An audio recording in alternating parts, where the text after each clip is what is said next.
அனைவருக்கும் வணக்கம். இன்றைக்கி நம்மளுடைய இந்த மூவி எக்ஸ்ப்ளனேஷனில் நம்ம எந்த படத்தை பற்றி பார்க்க போகிறோம்னா, மலையாள சினிமாவில் 2014 வெளியான பேங்கிங் ஹவர்ஸ் 10 to 4 அப்படிங்கிற அந்த படத்தை பற்றி தான் பார்க்க போகிறோம். இது ஒரு பக்காவான சஸ்பென்ஸ் த்ரில்லர் படம் அப்படின்னு சொல்லலாம். இந்த படம் தமிழில் கூட அவைலபிளாக இருக்குது. பார்க்கணும்னு நினைக்கிறவங்க ஃபுல் படத்தையும் பாருங்கள். ஸ்டார்டிங்லேருந்து எண்டு வரைக்கும் நிறைய ட்விஸ்ட் அண்ட் டர்ம்ஸ்லாம் வச்சுருப்பாங்க. கண்டிப்பாக அவங்க எல்லாருக்குமே இந்த படம் பிடிக்கும் அப்படின்னு நினைக்கிறேன். இந்த படத்தோட ஃபுல் எக்ஸ்ப்ளனேஷனுக்குள்ளே போகிறதுக்கு முன்னாடி இந்த வீடியோவுக்கு ஒரு லைக்கை போடுங்க. நீங்கள் போடக்கூடிய அந்த ஒரு லைக் மூலமா இந்த வீடியோ இன்னும் பல பேர்கிட்ட கொண்டு போய் சேர்க்கப்படும். ஸோ அதனால் லைக் போட்டு வாங்க. இப்போ நம்ம வீடியோவோட எக்ஸ்ப்ளனேஷனுக்குள்ளே போவோம். படத்தோட ஸ்டார்டிங் சீன்லேயே பார்த்தீங்கன்னா ஒரு பேங்க்கை காட்டுறாங்க. இந்த படத்தோட கதை பார்த்தீங்கன்னா இந்த பேங்க்கை சுற்றி தான் நடந்துகிட்ருக்கோம். இந்த பேங்க்கோட பேர் லீமோ பேங்க் அப்படிங்கிறது. இந்த பேங்க்கில் பார்த்தீங்கன்னா நிறைய கஸ்டமர்ஸ் வந்திருப்பாங்க. ஒவ்வொருத்தவங்களுக்கும் ஒவ்வொரு மாதிரியான பிரச்சனை எல்லாம் இருக்கும். அதை சுற்றி தான் இந்த படத்தோட கதையும் ட்ராவல் ஆகும். இப்போ பேங்க்கில் எல்லாருமே பரபரப்பாக இருக்கிற மாதிரி நமக்கு காட்டுறாங்க. இங்கே தான் பேங்கிங் ஹவர்ஸ் 10 to 4 அப்படின்னு சொல்லிட்டு டைட்டிலும் போடுறாங்க. முதல்ல மெரின் ஒரு பொண்ணு காட்டுறாங்க. அவங்கள பார்த்தீங்கன்னா அவங்க அப்பா தான் பேங்க்குக்கு கூப்பிட்டு வந்திருக்காரு. இந்த பொண்ணை வெளியூருக்கு அனுப்பலாம் அப்படின்னு சொல்லிட்டு அவங்க அப்பா பிளான் வச்சுருப்பாரு. அது சம்மந்தமாக தான் பேசுகிறதுக்கும் வந்திருக்காரு. இவங்க ரெண்டு பேருமே வெயிட் பண்ணிட்டு இருக்காங்க. அப்போ தான் அந்த இடத்துக்கு ஒரு நபர் நுழையிறாரு. நுழைஞ்ச அந்த நபர் பார்த்தீங்கன்னா அந்த மெரினை பார்த்துக்கிட்டே கொஞ்சம் தள்ளி போகிறாரு. அதே மாதிரி பார்த்தீங்கன்னா இந்த பேங்க்குக்கு லக்ஷ்மின்னு ஒருத்தவங்க வந்திருக்காங்க. அவங்க பார்த்தீங்கன்னா நகையை வச்சு காசு வாங்குறதுக்காக வந்திருக்காங்க. டோக்கனை எடுத்துகிட்டு வெயிட் பண்ணுங்க மேடம் அப்படிங்கிற மாதிரி அங்கே இருக்கிறவங்க சொல்கிறாங்க. லக்ஷ்மியும் இப்போ வெயிட் பண்ண ஆரம்பிக்கிறாங்க. இப்படி இவங்க வெயிட் பண்ணிட்டு இருக்கும்போது தான் லக்ஷ்மியோட ஃப்ளாஷ்பேக்கை இப்போ நமக்கு காட்டுறாங்க. இப்போ லக்ஷ்மி இருக்காங்க பார்த்தீங்களா, அவங்களுக்கு ஒரு தம்பி இருப்பான். அந்த தம்பியை டாக்டருக்கு படிக்க வைக்கணும் அப்படின்னு சொல்லிட்டு லக்ஷ்மியோட அப்பா ஆசைப்படுவார். அதனால் பார்த்தீங்கன்னா படிப்பு செலவுக்காக மருமகங்கிட்ட காசு கேட்கறதுக்காக வந்திருப்பார். ஆனால் இந்த மருமகன் இருக்கார் பார்த்தீங்களா, நான் எதுக்கு காசு தரணும், என்னால் காசுலாம் தர முடியாது, முதல்ல இங்கேருந்து நீங்கள் கிளம்புங்க அப்படிங்கிற மாதிரி ரொம்பவே ரூடாலாம் பேசுவார்.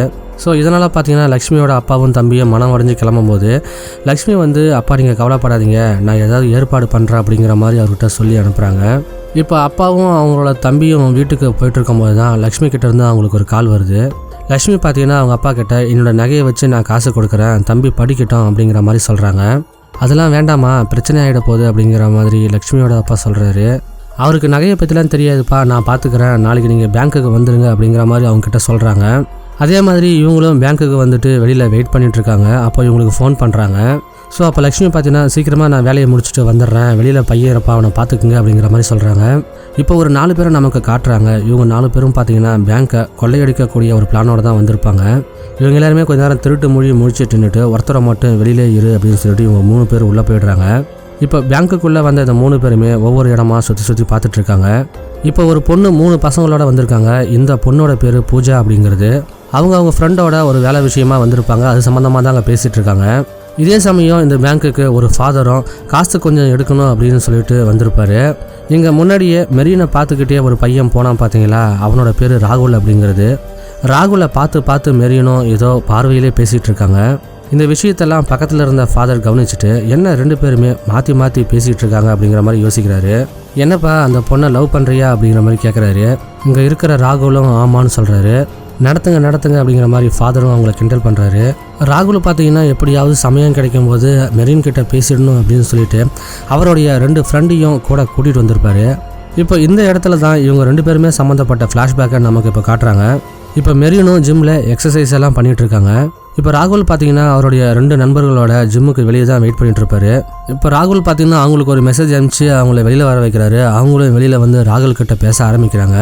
மெரீன் பார்த்தீங்கன்னா நம்மளோட லவ் மேட்ரு அப்பாவுக்கு தெரிஞ்சு போச்சு, அதனால் இங்கே இருக்கக்கூடிய ட்ரைனர்கிட்ட கூட சொல்லி என்னை கண்காணிக்க சொல்லி எங்கள் அப்பா சொல்லியிருக்காரு, அதனால் சீக்கிரமாக அங்கேருந்து கிளம்புங்க அப்படிங்கிற மாதிரி சொல்கிறாங்க.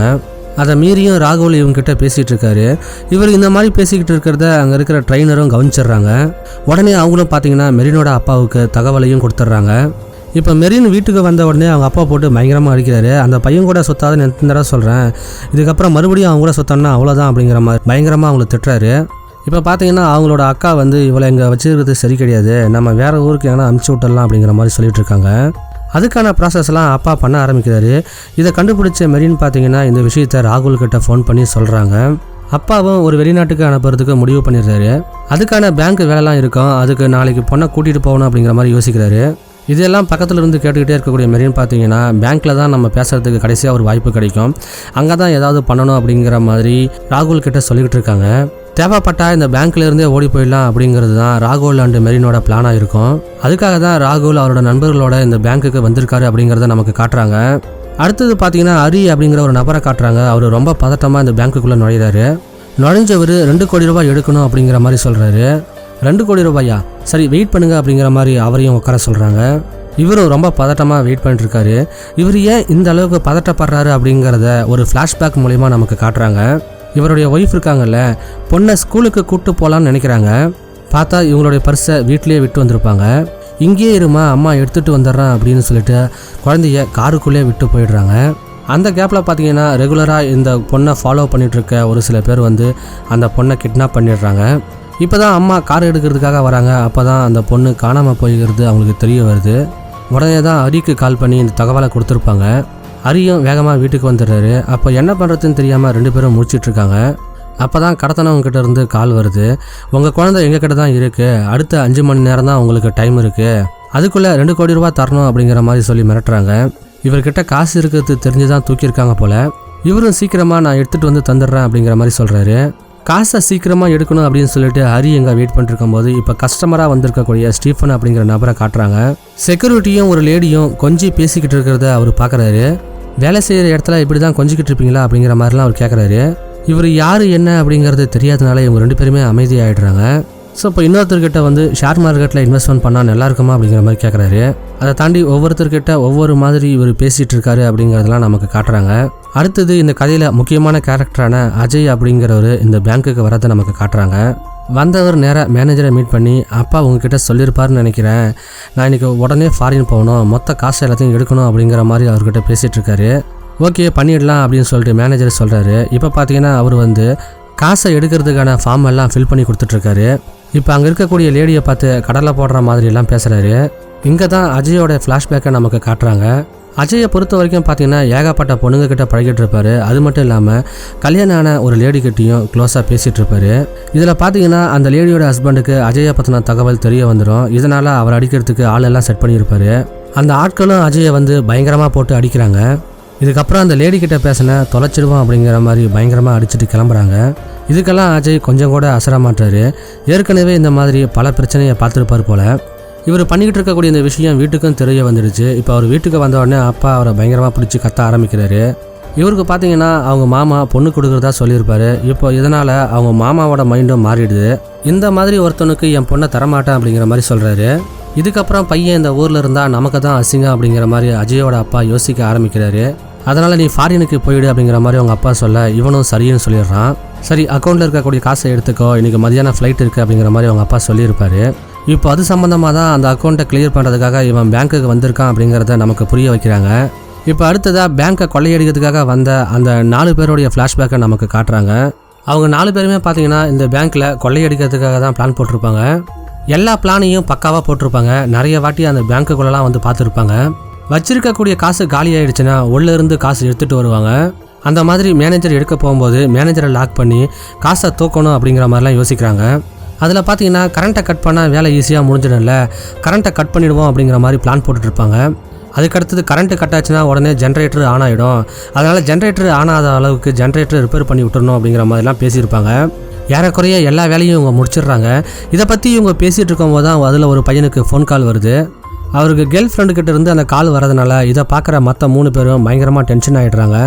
இந்த பொண்ணுங்க சவகாசம்லாம் வச்சுக்கூடாதுன்னு சொல்லிட்டு இருக்கோம்ல, எதுக்காகடா நீ இப்படி பண்ணுற அப்படிங்கிற மாதிரி அவர் கேட்குறாங்க. சாரி அப்படின்னு சொல்லிட்டு அந்த பையன் சொல்கிறான். மேற்கொண்டு இவங்க எல்லாமே இதை பற்றி வெளியில் வந்து டிஸ்கஸ் பண்ண ஆரம்பிக்கிறாங்க. இவங்க 4 பேருக்கும் ஹெட்டு மாதிரி ஒரு நபர் இருக்கார் போல். அவங்களுக்கும் இந்த தகவலை கொடுத்துட்றாங்க. அவர் யார் என்ன அப்படிங்கிறத நமக்கு காட்ட மாட்டாங்க. இப்போ ப்ரெசென்ட்டில் பேங்க்கில் நடக்கிறத நமக்கு காட்டுறாங்க. வர்மா அப்படிங்கிற ஒரு நபர் பேங்க்குக்குள் நுழையிறாரு. இப்போ பேங்க்கில் வேலை பார்க்குற ஒரு நபரை காட்டுறாங்க. அவர் பார்த்தீங்கன்னா சிசிடிவி நெட்வொர்க்கில் 2 சிசிடிவி வேலை செய்யாமல் இருக்கிறத அவர் பார்க்குறாரு. உடனே மேனேஜரை வர வச்சு இந்த விஷயத்தை எல்லாத்தையுமே சொல்லிட்டு இருக்காரு.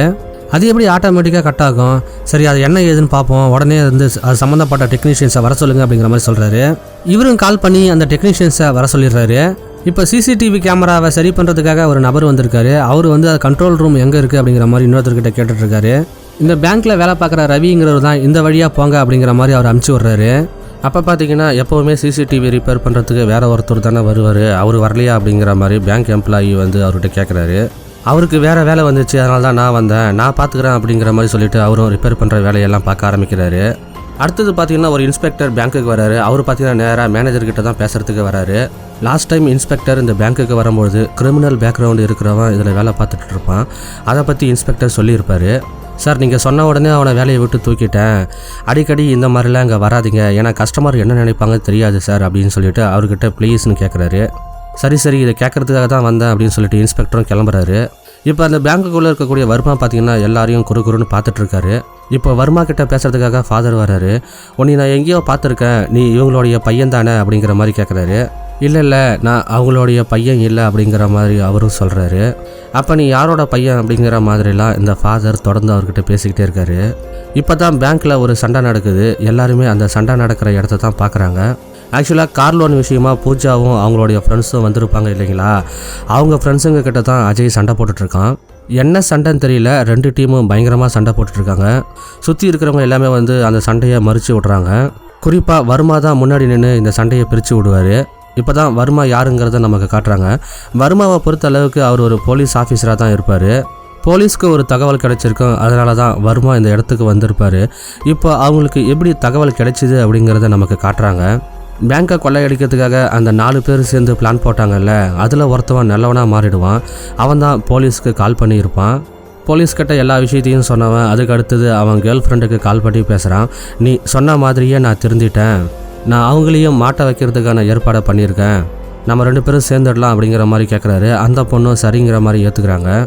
அந்த பேங்க்கில் இப்போ ராபரி நடக்க போகிறது அவங்களுக்கு தெரிய வந்துடுச்சுல்ல, அதனால் வர்மா உள்ளே போகணும் அப்படிங்கிற மாதிரி அவங்க டீம் கூட பிளான் பண்ணிகிட்ருக்காரு. என் கூட 2 பேர் வர மாதிரி இருக்கும், ஒருத்தர் அவினாஷ், இன்னொருத்தவங்க ஸ்டீஃபன் அப்படிங்கிற மாதிரி சொல்கிறாரு. பேங்க்குள்ளே எல்லாருக்கிட்டையும் தொண்ணு ஒருத்தர் பேசிகிட்டு இருக்க மாதிரி நமக்கு பார்த்தோம்ல, அவர் தான் ஸ்டீஃபன். அவரும் போலீஸாக தான் இருப்பார். அதே மாதிரி அவினாஷும் அந்த பேங்க்குள்ளே வருமாக எப்படி கவனிச்சிட்டு இருக்காரோ அதே மாதிரி எல்லாரையும் கவனிச்சிட்டு இருப்பார். இப்போ மெரின் பார்த்தீங்கன்னா கூட அப்பா உட்காந்துட்டு இருக்கிறதுனால அவங்களால ராகுல் கிட்ட பேச முடியல. அதனால் அவருக்கு மொபைலில் ஒரு மெசேஜ் அனுப்புகிறாங்க. என் அப்பா போகவே மாட்டார் போல், நம்ம எப்படி தான் பேசுறது அப்படிங்கிற மாதிரிலாம் கேட்குறாங்க. கவலைப்படாத, கொஞ்ச நேரம் வெயிட் பண்ணு, சமயம் கிடைக்கும், அப்போ பேசலாம் அப்படிங்கிற மாதிரி அவரும் ரிப்ளை பண்ணுறாரு. இப்போ அதே பேங்க்குள்ளே இன்னொரு கேரக்டரான டாக்டரை நமக்கு காட்டுறாங்க. அவர் பார்த்தீங்கன்னா இந்த கதையில் ஒரு முக்கியமான நபராக இருப்பார். இந்த டாக்டர் பணம் எடுக்கிறதுக்காக தான் அந்த பேங்க்குக்கு வந்திருப்பார். இவர் வரும்போதெல்லாம் அந்த பேங்க்கில் ஒர்க் பண்ணுற பியூனுக்கு காசெல்லாம் கொடுப்பாரு. இப்போ ரவிங்கிற நபருக்கு தான் காசு தராரு. வேலையை சீக்கிரமாக முடிக்கிறதுக்காக தான் அவர் அந்த காசை கொடுத்துருப்பாரு. இப்போ அரிக்கு அவரோட பொண்ணை கிட்னாப் பண்ணி வச்சுருக்கக்கூடிய ரவுடிங்கிட்ட இருந்து கால் வருது. இன்னும் 1 மணி நேரம் தான் அவனுக்கு டைம் இருக்குது அப்படிங்கிற மாதிரி மிரட்டுறாங்க. அவரும் நான் அதுக்குள்ளே வந்துடுறேன் அப்படிங்கிற மாதிரி சொல்கிறாரு. இப்போ பார்த்தீங்கன்னா காசை கொண்டாந்து வச்சிடுறாங்க. வேகமாக பேக் பண்ணுற வேலையெல்லாம் ரவி பார்த்துட்ருக்காரு. இப்போ பேங்க் டிரான்சாக்ஷனுக்கு காசு காலியானதுனால உள்ள லாக்கர்லேருந்து பணம் எடுத்துகிட்டு வர்றதுக்காக மேனேஜர் நினைக்கிறாரு. இப்போ நம்ம உஷாராக இருக்கணும்னு சொல்லிட்டு ஹீரோவும் கூட இருக்கிறவங்களுக்கு சிக்னல் கொடுக்குறாரு. ஹீரோ கூட வந்த 2 நபர்களும் அலர்ட்டாக இருக்காங்க. அதே மாதிரி அந்த பணத்தை எடுக்கிறதுக்கு வந்த 3 பேருமே மேனேஜரை அட்டாக் பண்ணுறதுக்கு பிளானிங்லாம் போட்டுட்ருக்காங்க. மேனேஜரும் பெட்டியை எடுத்துக்கிட்டு உள்ளே இருந்து நடந்து வந்துட்டுருக்காரு. அவர் நடந்து வர நேரத்தில் தான் பார்த்தீங்கன்னா சட்டுன்னு கரண்ட்டு கட் ஆகிடுது. என்ன கரண்ட்டு போயிடுச்சு அப்படிங்கிற மாதிரிலாம் யோசிக்கிறாங்க. ஒரு 2 நிமிஷம் கரண்ட் இருக்காது. இப்போ கரண்ட்டு வந்துடுது. கரண்ட்டு வந்த உடனே பார்த்தா அந்த இடத்துல அஜயை யாரோ கழுத்து அறுத்து சாவடிச்சிருக்காங்க. யார் இவனை கொண்டு இருப்பாங்க அப்படின்னு சொல்லிட்டு சுற்றி இருக்கக்கூடிய எல்லாருமே பயங்கரமாக ஷாக் ஆகிறாங்க. இப்போ ஹீரோவும் தான் ஒரு போலீஸ் அப்படிங்கிறத வெளிப்படுத்திடுறாரு. யாரும் பாடியை டச் பண்ணாதீங்க அப்படிங்கிறதையும் சொல்கிறாரு. இப்போ பாடிக்கு பக்கத்தில் இருக்கக்கூடிய ஒரு பிளேடை எடுக்கிறாரு. பிளேடை வச்சு தான் அவரை கட் பண்ணி இருக்காங்க அப்படிங்கிறத தெரிஞ்சுக்கிறாரு. இந்த சுச்சுவேஷன் தான் படத்தோட இன்டர்வலில் போடுறாங்க. இந்த இடத்துல எல்லாருமே பதட்டமாக இருக்காங்க. இப்போ ஹீரோ போய் மேனேஜர்கிட்ட பேசுகிறாரு. தான் எதுக்கு வந்தோம், தான் கூட எத்தனை பேர் வந்தாங்க அப்படிங்கிறதெல்லாம் சொல்கிறாரு. இதுக்கப்புறம் என்ன பண்ணணும் பண்ணக்கூடாது அப்படிங்கிறத நான் தான் சொல்லுவேன் அப்படிங்கிற மாதிரி சொல்கிறாரு. கரண்ட்டு கட் ஆகிடுச்சில்ல, அதிலே டோர்லாம் க்ளோஸ் ஆகிருக்கும், யாரும் இங்கேருந்து போகக்கூடாது அப்படிங்கிற மாதிரி இருக்க வச்சுருப்பாரு. இதை பற்றிலாம் வெளியில் இருக்கக்கூடிய இவருடைய ஆஃபீஸர்ஸ் கிட்ட தகவலை பாஸ் பண்ணுறாரு. இப்போ பேங்க் ராபரிக்காக போன அந்த டீமில் ஒருத்தவன் நல்லவனாக மாறிட்டான் பார்த்தீங்களா, அவன் வெளியில் வெயிட் பண்ணிருக்கும் போது அவனுடைய கேர்ள் ஃப்ரெண்டுக்கிட்ட இருந்து அவனுக்கு ஒரு மெசேஜ் வருது. அதனால் வெயிட் பண்ணிகிட்டு இருந்தவன் அங்கேருந்து கிளம்ப ஆரம்பிச்சிட்றான். இப்போ ஹீரோவும் உள்ளே இருக்கக்கூடிய அவங்களுடைய 2 அசிஸ்டன்ட்கிட்ட பேசிகிட்டு இருக்காரு. இங்கே இருக்கக்கூடிய யாரோ ஒருத்தவங்க தான் இந்த கொலையை பண்ணியிருக்காங்க. இவங்கள ரொம்ப நேரமும் இங்கே நிற்க வைக்க முடியாது, அதிகபட்சம் 4 மணி வரைக்கும் தான் இருக்க வைக்க முடியும், அதுக்குள்ளே குற்றவாளியை கண்டுபிடிக்கணும் அப்படிங்கிற மாதிரி சொல்கிறாரு. அதே சமயம் இறந்து போன அஜயோடைய பேரண்ட்ஸ் சீக்கிரமாக இங்கே உள்ளே வரணும், உடனே ஏற்பாடு பண்ணுங்க அப்படிங்கிற மாதிரி பேங்க்குக்கு வெளியில் இருக்கக்கூடிய அவங்களுடைய ஆஃபீஸர்ஸ் கிட்ட சொல்கிறாரு. இப்போ அவங்க பார்த்தீங்கன்னா அஜயோடைய பேரண்ட்ஸுக்கு தகவல் கொடுத்து அந்த இடத்துக்கு அவங்கள வர வச்சிடுறாங்க. இப்போ போலீஸ் மொத்தமாக இங்கே வந்ததுனால அந்த தகவல் தெரிஞ்சு மீடியா ஆட்களும் அந்த பேங்க்குக்கு முன்னாடி வந்துடுறாங்க. இப்போ ஹீரோவோடைய இன்ஸ்ட்ரக்ஷன் படி அவங்க பேரண்ட்ஸ் 2 பேரை மட்டும்தான் பேங்க்குள்ளே கொண்டு வராங்க. உள்ளே வந்தவங்க பையன் இறந்து போயிருக்கிறத பார்த்து ரொம்பவே ஃபீல் பண்ணுறாங்க, பயங்கரமாக அழ ஆரம்பிக்கிறாங்க. இப்போ அந்த டென்ஷனில் அஜயோட அம்மாவும் மயங்கி விழுந்துடுறாங்க. ஹீரோ ரொம்பவே பதட்டமாயிடுறாரு. பதட்டமான ஹீரோ பார்த்தீங்கன்னா இங்கே டாக்டர்ஸ் யாருன்னா இருக்கீங்களா அப்படிங்கிற மாதிரி கேட்குறாரு. அப்போ நம்ம ஏற்கனவே சொன்னல அந்த டாக்டர் நான் இருக்கிறேன் அப்படிங்கிற மாதிரி வராரு. இப்போ அந்த லேடியை செக் பண்ணிவிட்டு அவங்களுக்கு ட்ரீட்மெண்ட்லாம் கொடுத்து நார்மல் ஆக்கிடுறாரு. அவங்களும் பார்த்தீங்கன்னா தன்னுடைய மகன் இறந்து போனதை நினச்சி மறுபடியும் பயங்கரமாக அழ ஆரம்பிக்கிறாங்க. ஹீரோ பார்த்தீங்கன்னா மேனேஜர்கிட்ட சிசிடிவியை செக் பண்ணலாமா அப்படிங்கிற மாதிரி கேட்குறாரு. இப்போ தான் ஹீரோவுக்கும் 2 கேமரா ஒர்க் பண்ணலை அப்படிங்கிறது தெரிய வருது. அது எப்படி திடீர்னு ஒர்க் ஆகாமல் போச்சு அப்படிங்கிறதையும் அவர்கிட்ட கேட்குறாரு. அதான் எனக்கு தெரியல அப்படிங்கிற மாதிரி மேனேஜர் சொல்கிறாரு. சரி ஓகே, உங்கள் பேங்க்கில் ஒரு டீம் கொள்ளையடிக்கிறதுக்கு முடிவு பண்ணியிருந்தாங்க. அவங்கள பிடிக்கிறதுக்காக தான் நானே இந்த இடத்துக்கு வந்தேன். கண்டிப்பாக அவங்களுடைய வேலையாக தான் இது இருக்கும் அப்படிங்கிற மாதிரி ஹீரோ சொல்கிறாரு. இது சம்மந்தமாக இவங்க எல்லாருமே டிஸ்கஸ் பண்ணிகிட்ருக்காங்க. அப்போது அந்த இடத்துக்கு மெலினோட அப்பாவும் வந்துடுறாரு. இன்னும் எவ்வளோ நேரம் தான் நாங்கள் வெயிட் பண்ணிக்கிட்டு இருக்குது, என் பொண்ணு வெளிநாட்டுக்கு போகணும், நான் அவளை கூட்டுட்டு போகணும் அப்படிங்கிற மாதிரி சொல்லிட்டுருக்காரு. எல்லாரும் வெயிட் பண்ணிகிட்டு இருக்காங்கல்ல, உங்களுக்கு மட்டும் என்ன பிரச்சனை, கொஞ்ச நேரம் வெயிட் பண்ணுங்க அப்படிங்கிற மாதிரி ஹீரோ சொல்கிறாரு. இருந்தாலும் இந்த நபர் பார்த்தீங்கன்னா அவருக்கு தெரிஞ்ச மேல் அதிகாரிக்கு கால் பண்ணலாம் அப்படின்னு சொல்லிட்டு வேகமாக கால் பண்ண ஆரம்பிக்கிறாரு. இதை பார்க்கக்கூடிய ஹீரோவோட அசிஸ்டண்ட் அவரோட ஃபோனை பிடிக்கிறாரு.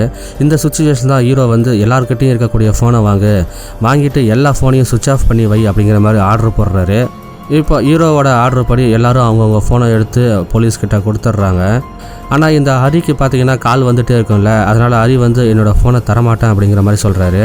அதெல்லாம் முடியாது, தந்து தான் ஆகணும் அப்படிங்கிற மாதிரி அவரோட ஃபோனையும் வாங்கிடுறாங்க. இப்போ எல்லார் ஃபோனையும் வாங்கி சுவிட்ச் ஆஃப் பண்ணி டேபிள் மேலே வச்சிடுறாங்க. ஹரி பார்த்தீங்கன்னா அவருக்கு இருக்கக்கூடிய அந்த பிரச்சனையை இந்த இடத்துல சொல்ல மாட்டுறாரு. இந்த சுச்சுவேஷனில் தான் அஜயோடைய எக்ஸாக்ட் டெத்து டீட்டெயில் தெரியணும் அப்படிங்கிறதுக்காக ஹீரோ போஸ்ட்மார்ட்டம் பண்ணுறதுக்கான ஆட்கள்லாம் வர வச்சு பாடியை அங்கேருந்து ஏற்றி அனுப்புகிறாரு. இப்போ ஹீரோ பார்த்தீங்கன்னா அஜயோட அப்பா கிட்ட உங்கள் பையனை கொண்டவன் இந்த பேங்க்கில் தான் இருக்கான், இதில் யார் உங்கள் பையனோட சம்மந்தப்பட்டவங்க அப்படிங்கிறத கொஞ்சம் பார்த்து சொல்லுங்கள் அப்படிங்கிற மாதிரி பேசுகிறாரு. இப்போ அஜயோட அப்பா எல்லாரையும் ஒரு பார்வை பார்க்குறாரு. ஆனால் யாரையும் நான் இதுக்கு முன்னாடி பார்த்ததில்லை அப்படிங்கிற மாதிரி சொல்கிறாரு. இப்போ எல்லாரையும் பார்த்த மாதிரி அஜயோட அப்பா பேச ஆரம்பிக்கிறாரு. யார் கொன்னது அவனை, தயவு செஞ்சு சொல்லுங்கள் அப்படிங்கிற மாதிரிலாம் கேட்குறாரு. சார் கவலைப்படாதீங்க, உங்கள் பையனை யார் கொண்டு இருந்தாலும் நான் கண்டுபிடிப்பேன் அப்படிங்கிற மாதிரி அஜயோட அப்பா கிட்ட ஹீரோவும் சொல்லிக்கிட்டு இருக்காரு. எல்லாருடைய ஃபோனையும் வாங்கி வச்சு சுவிட்ச் ஆஃப் பண்ணிட்டாங்கல்ல, இருந்தாலும் ஃபோன் அடிக்கிற சவுண்டு அவங்களுக்கு கேட்குது. யார் ஃபோன் அடிக்கிற சவுண்டு கேட்குது அப்படின்னு சொல்லிட்டு ஹீரோ யோசிக்கிறாரு. பார்த்தா பூஜாவுடைய ஃபோன் அடிக்கிற சவுண்டு தான் அங்கே கேட்கும். பூஜா பார்த்தீங்கன்னா ஒரு ஃபோனை கொடுத்துருப்பாங்க, ஆனால் இன்னொரு ஃபோனை பேக்குள்ளே வச்சுருப்பாங்க. அந்த ஒரு ஃபோனையும் இப்போ போலீஸ் பிடுங்கிடுறாங்க. எதுக்காக இந்த மாதிரிலாம் ஒழிச்சு வச்சு அப்படிங்கிற மாதிரி அவங்ககிட்ட கோவப்பட்டிருக்காங்க. ஹீரோவும் அவங்ககிட்ட பேசணும் அப்படின்னு சொல்லிட்டு எல்லாரையும் உள்ளே கூப்பிட்றாரு. ஆக்சுவலாக பார்த்தீங்கன்னா இறந்து போன அஜய் இந்த டீம் கூட தான் கடைசியாக சண்டை போட்டிருப்பான். அவங்கக்கிட்ட என்னாச்சு, எதுக்காக அந்த பையன்கிட்ட சண்டை போட்டீங்க அப்படிங்கிற மாதிரிலாம் கேட்குறாரு. இந்த இடத்துல தான் இவங்களும் நடந்த விஷயத்த சொல்ல ஆரம்பிக்கிறாங்க. பூஜா குனிஞ்சு பேசும்போது அஜய் அவங்கள ஃபோட்டோலாம் எடுத்துகிட்டு இருக்கான். இவங்க ஃபோட்டோ எடுத்துக்கிட்டு இருக்கிறத பூஜாவும் கவனிச்சிடுறாங்க. என்ன பண்ணுற நீ அப்படிங்கிற மாதிரி அவங்க அஜய் கிட்ட சண்டை போட ஆரம்பிக்கிறாங்க.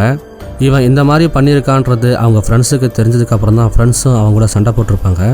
ஸோ இந்த சண்டையை மனசில் வச்சு தான் அஜயை நீங்கள் கொலை பண்ணீங்களா அப்படிங்கிற மாதிரி அவங்க கேட்குறாங்க. சத்தியமாக நாங்கள் பண்ணலை அப்படிங்கிற மாதிரி இவங்க எல்லாருமே சொல்லிடுறாங்க. சரி அஜய் ஃபோனை செக் பண்ணி பார்ப்போம் அப்படின்னு சொல்லிட்டு ஹீரோவும் செக் பண்ணுறாரு. அவன் தப்பாக தான் ஃபோட்டோ எடுத்திருக்கான் அப்படிங்கிறது கன்ஃபார்ம் ஆகிடுது. இதனால் ஹீரோவும் நீங்கள் வெளியில் போங்க அப்படிங்கிற மாதிரி சொல்கிறாரு. இப்போ பூஜாவும் அவங்களுடைய ஃப்ரெண்ட்ஸும் இங்கேருந்து வெளியில் போயிடுறாங்க. மேற்கொண்டு அந்த ஃபோனில் என்ன இருக்குது அப்படிங்கிற மாதிரி இவர் பார்த்துட்டு இருக்கும்போது அஜய் பார்த்தீங்கன்னா அந்த ஃபோனில் நிறைய பொண்ணுங்களுடைய ஃபோட்டோஸ் வச்சுருக்கிறது அவருக்கு தெரிய வருது. இதையெல்லாம் இவரும் ஆச்சரியமாக பார்த்துட்ருக்காரு. இப்போ பார்த்தீங்கன்னா ஹீரோ அவங்களுடைய அசிஸ்டண்ட் கிட்ட 2 பேர் சேர்ந்து தான் இந்த விஷயத்த பண்ணியிருப்பான்னு நினைக்கிறேன். ஒருத்தவன் கரண்ட்டை கட் பண்ணியிருக்கணும், இன்னொருத்தவன் கொலை பண்ணியிருக்கணும். இந்த 2 பேரில் ஒருத்தர் பேங்க்கோட எம்ப்ளாயியாக இருக்கிறதுக்கு வாய்ப்பு இருக்குது. எம்ப்ளாயீஸ் எல்லாரையும் நல்லா விசாரிங்க, அதே மாதிரி பேங்க்குக்கு வந்திருக்கவங்க எந்த காரணத்துக்காக வந்திருக்காங்க அப்படிங்கிறதையும் நல்லா விசாரிங்க அப்படிங்கிற மாதிரி சொல்கிறாரு. இப்போ ஹரி பார்த்தீங்கன்னா பொண்ணுக்கு ஏதாவது ஆயிடுமோ அப்படிங்கிற பயத்தில் வேகமாக அந்த ஃபோன் இருக்கக்கூடிய இடத்துக்கு வந்துடுறாரு. வந்தவர் இவரோட ஃபோனை எடுத்து ஆன் பண்ணிடுறாரு. ஆனால் அந்த இடத்துல பார்த்தீங்கன்னா ஸ்டீஃபன் என்ன பண்ணிட்டுருக்கீங்க, ஃபோனை முதல்ல கொடுங்க அப்படிங்கிற மாதிரி அவங்கக்கிட்ட இருந்து பிடுங்க ஆரம்பிக்கிறாரு. அப்பன்னு பார்த்து அந்த ஃபோனுக்கு கிட்னாப்பர்ஸ் கிட்ட இருந்து கால் வருது. இப்போ தான் ஹீரோவோட அசிஸ்டண்ட் அவினாஷ் பார்த்தீங்களா அந்த காலை எடுத்து லவுட் ஸ்பீக்கரில் போடுறாரு. 1/2 மணி நேரத்தில் வரலன்னு வச்சுக்கோ, உன் பொண்ணோட கதையை முடிச்சிடுவோம் அப்படிங்கிற மாதிரி அவனுங்க மிரட்டுறாங்க. இந்த இடத்துல பார்த்தீங்கன்னா ஹரியும் பயங்கரமாக அழுகுறாரு. சார் போலீஸோட சப்போர்ட்லாம் எனக்கு தேவையில்லை, என்கிட்ட காசு இருக்குது, என்னை விட்டுருங்க, தயவு செஞ்சு என் பொண்ணை நான் காப்பாற்றிக்கிறேன் அப்படிங்கிற மாதிரிலாம் சொல்கிறாரு. இதனால் பார்த்தீங்கன்னா ஹீரோ இருக்கார்ல, இவரை வெளியில் அனுப்பிச்சிடுங்க அப்படிங்கிற மாதிரிலாம் சொல்கிறாரு. அவரை வெளியில் அனுப்பிச்சி விட்றாங்க. இதெல்லாம் பார்த்துட்டு இருக்கக்கூடிய மெரினோட அப்பா பயங்கரமாக டென்ஷன் ஆகிடுறாரு. அது எப்படி அவரை மட்டும் வெளியில் அனுப்புவீங்க, ஏன் அவர் கொலை பண்ணியிருக்க கூடாதா அப்படிங்கிற மாதிரிலாம் கேட்குறாரு. இந்த நிலைமையில் அவர் கொலை பண்ணியிருக்கிறதுக்கு வாய்ப்பில்லை, அதனால தான் அவரை அனுப்பிச்சி விட்டேன் அப்படிங்கிற மாதிரி ஹீரோ சொல்கிறாரு. நான் கூட என் பொண்ணோட வேலைக்காக தான் வந்தேன், இதை சொன்னால் விட்டுருவீங்களா, விட மாட்டீங்கல்ல அப்படின்னு சொல்லிட்டு அவர்கிட்ட தொடர்ந்து கோவப்பட்டுருக்காரு. எனக்கு என்னமோ உங்கள் மேலே தான் டவுட்டாக இருக்குது, நீங்களே கொலையை பண்ணிவிட்டு இங்கே இருக்கக்கூடிய யாரோ ஒரு அப்பாவி மேலே பழிய போட பார்க்குறீங்க அப்படிங்கிற மாதிரிலாம் அவர் பேசிகிட்டு இருக்காரு. தேவையில்லாமல் பேசாதீங்க, இன்னும் கொஞ்சம் நேரத்தில் இன்வெஸ்டிகேஷன் முடிஞ்சிடும், அதுக்குள்ளே உங்களை அனுப்பிச்சி விட்றேன் அப்படிங்கிற மாதிரி ஹீரோ சொல்கிறாரு. இப்போ மேனேஜர்கிட்ட ஜென்ரேட்டரை பற்றியெல்லாம் கேட்குறாரு. ஜென்ரேட்டர் கொஞ்ச நாளாக ரிப்பேராக இருக்குது அப்படிங்கிறதையும் மேனேஜர் சொல்கிறாரு. இப்போ ஈபியோடைய மெயின் போர்டு எங்கே இருக்குது அப்படிங்கிற மாதிரி கேட்குறாரு. அது சம்மந்தமாக ஆட்களும் அவரை கொண்டு வந்து காட்டுறாங்க. ஆஃப் பண்ணுறது ஆன் பண்ணுறதெல்லாம் அங்கே இருக்கக்கூடிய ஒரு எலக்ட்ரிஷியனுடைய வேலையாக இருக்கும், நீ தான் இந்த வேலையை பார்த்தியா அப்படிங்கிற மாதிரி ஹீரோ அங்கே மிரட்டுறாரு. சார் சத்தியமாக நான் பண்ணலை, அந்த டைம் நான் டீ குடிக்க போயிருந்தேன், அப்போ தான் இது மாதிரி ஆகிருக்கு, எனக்கு இதுக்கும் எந்த சம்மந்தமும் இல்லை, எனக்கு இதை பற்றி எதுவுமே தெரியாது அப்படிங்கிற மாதிரி அந்த ஆள் சொல்கிறாரு. இங்கே இருக்கக்கூடிய எல்லா எம்ப்ளாயியுமே ஹீரோ விசாரிக்க சொல்லியிருப்பார் இல்லைங்களா. இங்கே பியூனா ரவி அப்படிங்கிற நபர் இருப்பார். அவரை துருவி விசாரிக்கிறாங்க. அவரும் பயத்திலேயே எனக்கு இதுக்கு எந்த சம்மந்தம் இல்லை அப்படிங்கிற மாதிரி சொல்கிறாரு. அதே மாதிரி செக்யூரிட்டியும் ஒரு லேடியும் க்ளோஸாக பேசணுந்த ஸ்டீஃபன் கவனிச்சிருப்பார் பார்த்தீங்களா. அப்போ அவங்கக்கிட்டையும் இவங்க விசாரணை பண்ணுறாங்க. அவங்களும் பார்த்தீங்கன்னா எங்களுக்கும் இதுக்கும் எந்த சம்மந்தமும் இல்லை அப்படிங்கிற மாதிரி சொல்கிறாங்க. ஸ்டீஃபனும் அதட்டியெல்லாம் கேட்குறாரு. அப்போவும் இந்த லேடி சம்மந்தம் இல்லைன்னு தான் சொல்கிறாங்க. இன்னொரு பக்கம் ஒரு லேடி இன்ஸ்பெக்டர் கஸ்டமர் ஒவ்வொருத்தவங்களும் எந்த பர்பஸ்க்காக இங்கே வந்தாங்க அப்படிங்கிறத விசாரிச்சுட்டு இருக்காங்க. லக்ஷ்மி பார்த்தீங்கன்னா நகையை வச்சு காசு வாங்குறதுக்காக தான் வந்தேன் அப்படிங்கிற மாதிரி சொல்கிறாங்க. இந்த சைடு பார்த்தீங்கன்னா அவினாஷ் இன்னொரு குரூப்பை விசாரிச்சுட்டு இருக்காரு. அவினாஷ் இப்போ ராகுலோடைய ஃப்ரெண்ட்ஸுக்கிட்ட விசாரிச்சுட்டு இருக்காரு. அந்த ஃப்ரெண்ட்ஸ் என்ன சொல்கிறதுன்னு தெரியாமல் முடிச்சுட்டு இருக்காங்க. கடைசியில் எங்கள் ஃப்ரெண்டு ராகுலுக்காக தான் வந்தோம் அப்படிங்கிற மாதிரி சொல்கிறாங்க. நீங்கள் 2 பேர் ராகுல் கூட வந்தீங்க, ராகுல் எதுக்காக வந்தான் அப்படிங்கிற மாதிரி ஹீரோ கேட்குறாரு. எதுக்காகடா வந்த, ஒழுங்காக சொல்லு அப்படிங்கிற மாதிரி ஸ்டீஃபன் இப்போ அவரை மிரட்டுறாரு. இப்போ ராகுலுக்கு என்ன சொல்கிறதுன்னு தெரியாமல் முடிச்சிட்ருக்காரு. மெரினோ நம்மளை பற்றி எதனா சொல்லிவிடுவானா அப்படிங்கிற மாதிரி முடிச்சிட்ருக்காங்க. மேற்கொண்டு ராகுலை அடித்து விசாரணை பண்ணிகிட்ருக்காங்க. அப்போ தான் ராகுல் வேறு வழி இல்லாமல் நான் என் லவரை பார்க்குறதுக்காக தான் வந்தேன், அவள் தான் என்னோடய லவர் அப்படிங்கிறதெல்லாம் சொல்லிடுறாரு. இதெல்லாம் பார்க்கக்கூடிய மெரினோட அப்பா ரொம்பவே டென்ஷன் ஆகிடுறாரு. இவனுக்கும் என் பொண்ணுக்கும் எந்த சம்மந்தமும் இல்லை, இவன் தான் கொலை பண்ணுறதுக்கு வாய்ப்பு இருக்குது அப்படிங்கிறதெல்லாம் சொல்கிறாரு. ஆனால் மெரின் பார்த்தீங்கன்னா ராகுலை லவ் பண்ணுறதை பற்றியும் அவங்க எதுக்காக இங்கே வந்தாங்க அப்படிங்கிறதையும் சொல்லிடுறாங்க. இப்போ ஸ்டீஃபன் இருக்கார்ல, ராகுல் கிட்டேருந்து உங்கள் பொண்ணை காப்பாற்றுறதுக்காக தான் சீக்கிரமாக போகணும்னு சொல்லிட்டு இருந்தீங்களா சார் அப்படிங்கிற மாதிரிலாம் கேட்குறாரு. இப்போ ஹீரோவுக்கு இந்த 3 பேரும் எதுக்காக வந்தாங்கன்ற காரணம் தெரிஞ்சிடுச்சுல்ல, மீதி விஷயத்தெல்லாம் நீங்கள் வெளியில் போய் பேசிக்கங்க அப்படிங்கிற மாதிரி சொல்லிடுறாரு. அதேமாதிரி கொள்ளையடிக்கிறதுக்காக 3 பேர் வந்தாங்க இல்லை, இப்போ அவங்கள நோக்கி நடந்து வந்துட்டுருக்காரு. நீங்கள் எதுக்காக வந்தீங்க அப்படிங்கிற மாதிரி அவங்ககிட்ட விசாரணையை ஆரம்பிக்கிறாரு. 3 பேரும் திருட்டு முழிக்கிறதுனால அவங்கள அதட்டி கேள்வி கேட்க ஆரம்பிக்கிறாங்க. அப்பையும் இவங்க எதுவும் சொல்லாதனால சரி பேக்லாம் செக் பண்ணி பார்க்கலாம் அப்படின்னு சொல்லிட்டு செக் பண்ணுறாங்க. அவங்க செக் பண்ணும்போது பேக்கில் கன்று இருக்கிறது தெரிய வருது. இப்போ இவங்க கன்னை பார்த்துட்டாங்க அப்படின்னு தெரிஞ்ச உடனே இவங்க 3 பேரும் தப்பிச்சு ஓடுறதுக்கெல்லாம் முயற்சி பண்ணுறாங்க. ஹீரோவும் விடக்கூடாது அப்படிங்கிற மாதிரி வேகமாக துரத்திட்டு வராரு. இப்போ ஹீரோவும் இவங்கள ஒரு இடத்துல வச்சு லாக் பண்ணிடுறாரு. இவங்க மாட்டிக்கிட்டாங்கன்னு தெரிஞ்ச உடனே அங்கே அமைதியாக இருந்த ஃபாதர் பார்த்தீங்கன்னா சட்டுன்னு மறைச்சி வச்சுருக்கக்கூடிய கன்னை எடுக்கிறாரு. பக்கத்தில் தான் மெரின் இருப்பாங்க. மெரினை மிரட்டி அந்த 3 பேரையும் தப்பிக்க வைக்கிறாரு. இந்த ஃபாதராக வந்தவர் தான் இந்த 4 பேருக்கும் ஹெட்டான நபராக இருப்பார். இப்போது ஃபாதர் கேரக்டர் தப்பிக்கலாம்னு நினைக்கும் போது ஹீரோ அவங்க கூட சண்டை போட்டு அந்த ஃபாதரோட சேர்த்து அங்கேருந்து தப்பிக்க முயற்சி பண்ண அந்த 3 பேரையும் லாக் பண்ணிடுறாரு. கொள்ளையடிக்க வந்தவங்க இவங்க தான் அப்படிங்கிறது தெரிஞ்சு போயிடுது. இப்போ ஹீரோ பார்த்தீங்கன்னா இங்கே இருக்கக்கூடிய ஸ்டாஃபுங்களுக்கும் இறந்து போன அஜய்க்கும் ஏதாவது சம்மந்தம் இருக்கா அப்படிங்கிற மாதிரி இன்னொரு கோணத்தில் செக் பண்ண ஆரம்பிக்கிறாரு. ஸ்டாஃபுங்களுடைய டேட்டாலாம் எங்கே இருக்கும் அப்படிங்கிற மாதிரி மேனேஜர்கிட்ட கேட்க ஆரம்பிக்கிறாரு. மேனேஜரும் டேட்டாவெல்லாம் காமிச்சிடுறாரு. அந்த டேட்டா ஒவ்வொன்றத்தையும் ஹீரோவும் பார்த்துட்ருக்காரு. அதை பார்த்துட்ருக்கும்போது இவருக்கு ரவி மேலே டவுட் வருது. ஏன்னா இறந்து போன அஜயும் ரவியும் ஒரே காலேஜில் தான் படிச்சிருப்பாங்க. இங்கே இறந்து போயிருக்கக்கூடிய அஜயை பற்றி யாருக்காவது தெரியுமான்னு கேட்டிருப்பாரு. யாருமே தெரியலன்னு சொல்லியிருப்பாங்க. அவன் எதுக்காக தெரியலன்னு சொன்னான் அப்படிங்கிறதுக்காக விசாரிக்கிறதுக்காக வந்திருப்பாரு. நீ தான் இந்த கொலையை பண்ணியிருப்ப, ஒழுங்காக ஒத்துக்கோ அப்படிங்கிற மாதிரி அவனை மிரட்டுறாரு. சார் இவனை தெரியுன்னு சொன்னால் என் மேலே சந்தேகப்படுவீங்கன்னு தான் நான் சொல்லலை, காலேஜில் சேர்ந்து படித்தது என்னமோ உண்மை தான், மற்றபடி நான் இவனை எதுவுமே பண்ணலை அப்படிங்கிற மாதிரி சொல்லிட்டு இருக்காரு. நீ பண்ணியா இல்லையா அப்படிங்கிறத நாங்கள் கண்டுபிடிக்கிறோம் அப்படின்னு சொல்லிட்டு வேகமாக செக் பண்ண ஆரம்பிக்கிறாங்க. இவருடைய பர்ஸில் காசு இருக்குது. அந்த காசுக்குள்ளே ஒரு பேப்பர் இருக்குது. என்ன பேப்பர்னு ஓப்பன் பண்ணி பார்க்குறாங்க. பார்த்தா அந்த பேப்பருக்குள்ளே பாதி துண்டு பிளேடு தான் இருக்குது. இந்த பிளேடை பார்த்தீங்கன்னா ஏற்கனவே கொலையில் சம்மந்தப்பட்ட பிளேடோட கம்பேர் பண்ணி பார்க்குறாங்க. பார்த்தா ரெண்டு எதுக்காகடா இந்த கொலையை பண்ண அப்படிங்கிற மாதிரி ஹீரோவோட அசிஸ்டண்ட்லாம் ரவியை போட்டு பயங்கரமாக அடிச்சிட்ருக்காங்க. சத்தியமாக நான் இந்த கொலையை பண்ணலை அப்படிங்கிற மாதிரி அவன் தொடர்ந்து சொல்லிட்டு இருக்கான். ஹீரோவும் நிறுத்த சொல்கிறாரு. நீ கொலை பண்ணலன்னு வச்சுக்கோ, நீ யாருக்கோ ஹெல்ப் பண்ணியிருக்க, யாருக்காக ஹெல்ப் பண்ண அந்த பேரை மட்டும் ஒழுங்காக சொல்லிவிடு அப்படிங்கிற மாதிரி கேட்குறாரு. இப்போ ரவியை அந்த ரூமை விட்டு வெளியில் கூப்பிட்டு வராங்க. யாருக்காக ஹெல்ப் பண்ண ஒழுங்காக காட்டு அப்படிங்கிற மாதிரி கேட்குறாங்க. ரவி எல்லாரையுமே ஒரு மாதிரி பார்க்குறாரு. எல்லாருமே திருன்னு முடிச்சிட்ருக்காங்க. கடைசி வரைக்கும் யாருன்னு சொல்ல மாட்டாரு. இதனால் மறுபடியும் கோவப்பட்ட ஹீரோ திரும்பி இவரை அடிக்க ஆரம்பிக்கிறாரு. அப்போ ரவி இருக்கார்ல, சத்தியமாக இதுக்கும் எனக்கும் எந்த சம்மந்தமும் கிடையாது சார், இந்த காசு அந்த டாக்டர் தான் எனக்கு தந்தார் அப்படிங்கிற மாதிரி சொல்கிறாரு. ரவி இப்படி சொன்ன உடனே எல்லாருமே திரும்பி டாக்டரை பார்க்குறாங்க. இங்கே தான் நமக்கு ஒரு ஃப்ளாஷ்பேக்கை காட்ட ஆரம்பிக்கிறாங்க. வேலையை முடிக்கிறதுக்காக டாக்டர் காசு கொடுத்தாரு பார்த்தீங்களா, அந்த காசுக்குள்ளே ஒரு பேப்பர் மடித்த ஏறக்குறைய இது லஞ்ச மாதிரி தானே, அதனால தான் சட்டுன்னு ஒரு பாக்கெட்டுக்குள்ளே வச்சுருப்பாரு. அதுக்குள்ளே என்ன இருக்குது அப்படிங்கிறத பிரித்து பார்த்துருக்க மாட்டார். இதை கேட்குற ஹீரோ இருக்கார்ல, அவன் செக் பண்ண மாட்டான்னு சொல்லிட்டு தானே நீங்கள் அதை தந்தீங்க, எதுக்காக அதில் அந்த பிளேடு மூலிமா நீங்கள் தானே கொலை பண்ணீங்க அப்படிங்கிற மாதிரி கேட்குறாரு. அந்த மாதிரி தான் இன்றைக்கும் கொடுத்தேன், மற்றபடி அதில் பிளேடெல்லாம் நான் மறைச்சி வச்சு தரலை அப்படிங்கிற மாதிரி சொல்கிறாரு. அப்போ பிளேடு எப்படி வந்தது, நீங்கள் ஒரு ஆஃப் பிளேடை வச்சு தான் இந்த கொலையை பண்ணியிருக்கீங்க, ஒழுங்காக ஒத்துக்குங்க அப்படிங்கிற மாதிரி ஹீரோவும் அவரோட டீமும் பயங்கரமாக இந்த டாக்டரை டார்ச்சர் பண்ண ஆரம்பிக்கிறாங்க. ஆனால் இவர் பார்த்தீங்கன்னா இறந்து போனவனுக்கும் எனக்கும் எந்த பகையும் கிடையாது, நான் எதுக்காக சார் அவனை கொலை பண்ண போகிறேன், சத்தியமாக நான் பண்ணலை அப்படிங்கிற மாதிரி சொல்கிறாரு. அப்போ நீ தான் பண்ணியா அப்படின்னு சொல்லிட்டு திரும்ப ரவியை பார்த்து கேட்குறாங்க.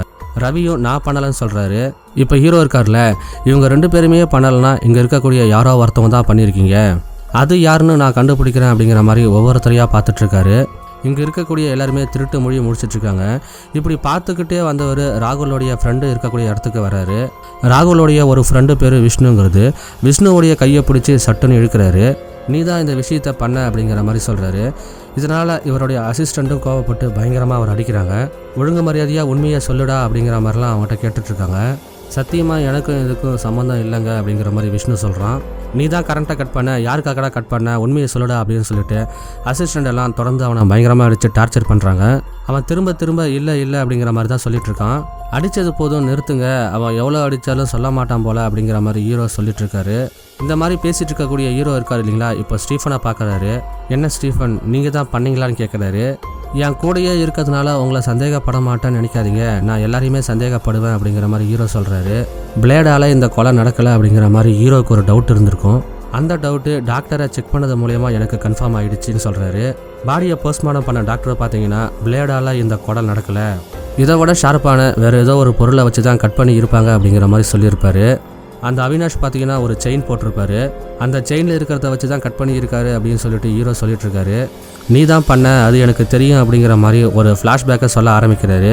ஹீரோ அஜயோட ஃபோனை செக் பண்ணாரு. பார்த்தீங்களா, அஜய் ஒரு பொண்ணு கூட சேர்ந்துருக்கிற மாதிரி ஒரு ஃபோட்டோவை பார்த்துருப்பாரு. அந்த பொண்ணு பார்த்தீங்கன்னா அவினாஷ் வீட்டுக்கு போகும்போது தான் இவர் பார்த்த மாதிரி ஞாபகம் வந்திருக்கும். அது பார்த்தீங்கன்னா அவினாஷோட தங்கச்சி அபர்ணா அப்படிங்கிறது. அந்த தங்கச்சி பார்த்தீங்கன்னா சூசைட் பண்ணி இறந்து போயிருப்பாங்க. அதுக்கான காரணம் என்னங்கிறது இவருக்கு தெரியாது. அந்த காரணத்தை விசாரி அப்படிங்கிற மாதிரி வெளியில் இருக்கக்கூடிய லேடி இன்ஸ்பெக்டர் கிட்ட சொல்லியிருப்பாரு. அவங்களும் ஒரு சைடில் விசாரிக்கக்கூடிய வேலையெல்லாம் பார்த்துருப்பாங்க. அபர்ணாவை ஒருத்தவன் லவ் பண்ணி ஏமாத்திருப்பான். அதை தாங்க முடியாமல் தான் அபர்ணா சூசைட் பண்ணி இறந்து. அபர்ணாவை ஏமாத்தின நபர் யாருங்கிறது அவினாஷுக்கு தெரிஞ்சிருக்காது. ஆனால் இன்றைக்கி உனக்கு தெரிஞ்சிருக்கு அது அஜய்ங்கிறது. அஜய் தான் உன் தங்கச்சியை ஏமாத்தனா அப்படிங்கிறது உனக்கு எப்படி தெரிஞ்சது, அதை இப்போ சொல்லு அப்படிங்கிற மாதிரி ஹீரோ அவர்கிட்ட கேட்டுட்ருக்காரு. இந்த இடத்துல தான் அவினாஷ் அந்த விஷயம் தனக்கு எப்படி தெரிஞ்சது அப்படிங்கிறத சொல்ல ஆரம்பிக்கிறாரு. ஆக்சுவலாக அஜய் ஒரு லேடி கிட்ட கடலை போட்டுக்கிட்டு சைன் பண்ணுற வேலையெல்லாம் பார்த்துட்டு இருந்தார் இல்லைங்களா. அந்த சமயம் பார்த்தீங்கன்னா அவினாஷ் அவருக்கு பக்கத்தில் தான் நின்றுட்டு இருந்திருப்பாரு. இந்த அஜய் போடுற சைனை பார்த்துருப்பாரு. இந்த இடத்துல தான் இவருக்கு ஒரு விஷயம் தோண ஆரம்பிச்சிருக்கோம். ஆக்சுவலாக தங்கச்சி இறந்து போயிட்டாங்கல்ல, அதை நினச்சி இவர் பயங்கரமாக வருத்தப்படுவார். அதே சைனை இந்த இடத்துல வச்சு பார்த்தாருல, இவன் தான் அவன் அப்படிங்கிறத தெரிஞ்சுக்கிறாரு.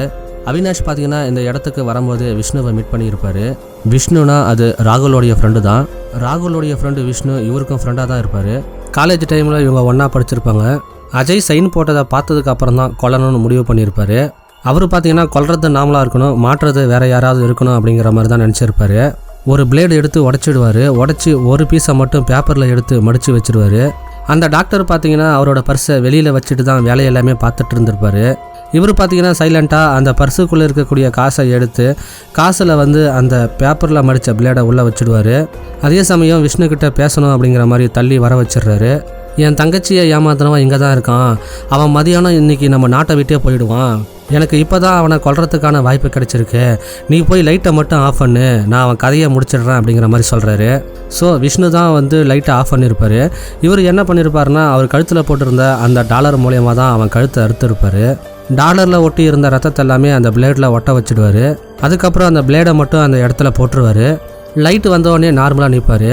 இப்போ அவரை ஹீரோ எப்படி கண்டுபிடிச்சாரு அப்படிங்கிறத இந்த இடத்துல சொல்ல ஆரம்பிக்கிறாரு. அஜய் இறந்து போயிட்டான்னு தெரிஞ்ச உடனே எல்லாருமே செம ஷாக்கிங்கில் பார்த்துட்டு இருந்திருப்பாங்க. ஆனால் அந்த விஷ்ணு பார்த்தீங்கன்னா ஒரு ரூமை விட்டு பதட்டமாக வெளியே வந்திருப்பார். அதுதான் லைட்டை ஆஃப் பண்ணுற ரூமு அப்படிங்கிறது இவருக்கு தெரிய வந்திருக்கும். ஸோ விஷ்ணு பார்த்தீங்கன்னா இதில் சம்மந்தப்பட்டிருக்காரு அப்படிங்கிறது ஸ்டார்டிங்லேயே ஹீரோவுக்கு தெரிய வந்திருக்கும். இருந்தாலும் அதை காட்டிக்காத மாதிரி சைடில் விசாரிக்க சொல்லியிருப்பார். விஷ்ணுவை பற்றி விசாரிக்கும் போது தான் இவங்க 2 பேரும் சேர்ந்து படித்ததெல்லாம் தெரிய வந்திருக்கும். ஸோ விஷ்ணுவும் இவரும் சேர்ந்து தான் இந்த மர்டரை பண்ணியிருப்பாங்க அப்படிங்கிறத கண்டுபிடிச்சிடுறாரு. உன் இடத்துல இருந்திருந்தா நான் கூட இந்த கொலையை பண்ணியிருப்பேன், இருந்தாலும் நீ பண்ணது தப்பு தானே, அதுக்கான தண்டனை உனக்கு கிடைச்சி தான் ஆகும் அப்படிங்கிற மாதிரி ஹீரோவும் சொல்கிறாரு. இப்போ போலீஸ்லாம் இந்த இடத்துல இருக்கக்கூடிய அவினாஷை அரெஸ்ட் பண்ணிடுறாங்க. அதே மாதிரி பேங்க்கில் இருந்த எல்லாரையும் போக சொல்லி சொல்கிறாங்க. குற்றவாளியை கண்டுபிடிக்கிறேன் அப்படிங்கிற மாதிரி அஜயோடைய அப்பாவுக்கு வாக்கு கொடுத்துருப்பாரு. ஸோ இப்போ அஜயோட அப்பா பார்த்தீங்கன்னா ஹீரோவோட கையை பிடிச்சி ஹீரோவுக்கு நன்றி எல்லாமே சொல்லிட்டு இருக்காரு. இப்போ ஹீரோ பார்த்தீங்கன்னா ஒரு வழியாக கேஸை சால்வ் பண்ணிவிட்டு இங்கேருந்து நடந்து போகிறாரு. இதோட பார்த்தீங்கன்னா படத்தை முடிச்சிடுறாங்க. இந்த படத்தில் வந்த ட்விஸ்ட் அண்ட் டர்ம்ஸ் எல்லாமே உங்களுக்கு பிடிச்சிருக்குன்னு நினைக்கிறேன். இந்த வீடியோ உங்களுக்கு பிடிச்சிருந்துன்னா லைக் பண்ணுங்கள், ஷேர் பண்ணுங்கள். இதே மாதிரி வேறு ஏதாவது படத்தோடைய கதையை தெரிஞ்சுக்கணும்னா அந்த படத்தோட நேமை கமெண்ட் பண்ணுங்கள். அது மட்டும் இல்லாமல் இந்த சேனலையும் சப்ஸ்கிரைப் பண்ணுங்கள்.